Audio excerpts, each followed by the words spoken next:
ওমা আজ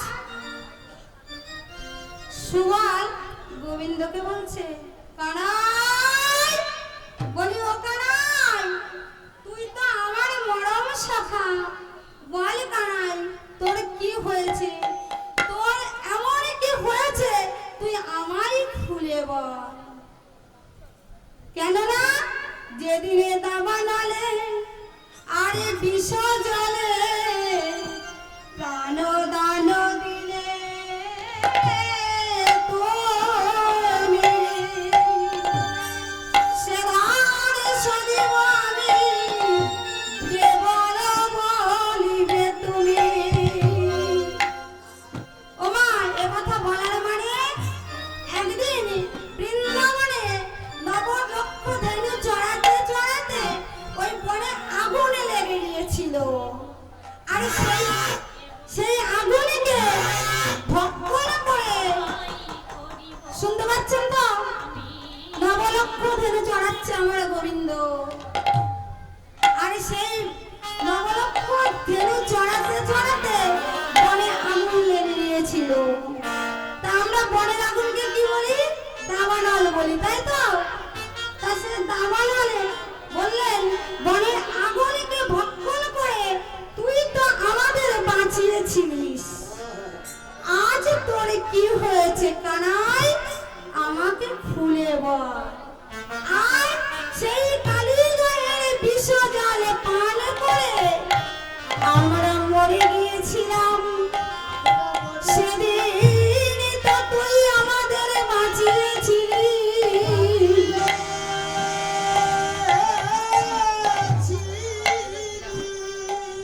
সেদিন তুই আমাদের বাঁচিয়েছিলিস কানাই।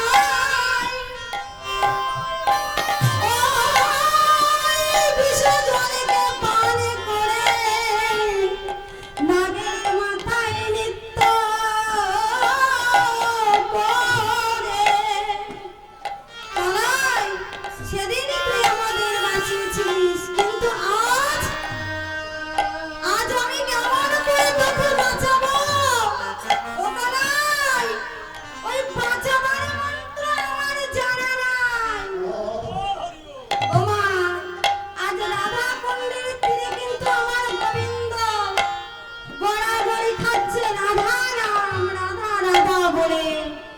আপনারা যদি রাধা গোবিন্দকে বাঁচাবার মন্ত্র জানেন, আমাকে একটু দয়া করে শিখিয়ে দিয়ে যাবেন, আমি কিন্তু জানি না। তা কি হলো? তাহলে এখানে গোবিন্দকে বাঁচানোর মন্ত্র কেউ জানেন না আপনারা, তাই তো? কেউ জানেন না। গোবিন্দকে বাঁচানোর মন্ত্র কি জানেন? জয় রাধে রাধে রাধে রাধে। যদি রাধে রাধে বলা যায় তাহলে গোবিন্দ কিন্তু বেঁচে যায়। তখন আমার সুবল কি তখন রসিক না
কানাইয়ের কাছে বারে বারে সুবল যখন জিজ্ঞাসা করছে, ও কানাই তোর কি হয়েছে, কি হয়েছে, কি হয়েছে?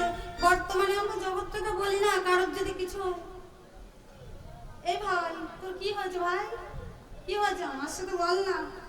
বলছে দোষ তোর সাথে বলে কি করবো, মনের মিল যদি কারোর সাথে না হয় তাহলে তার সাথে বলা যায় না।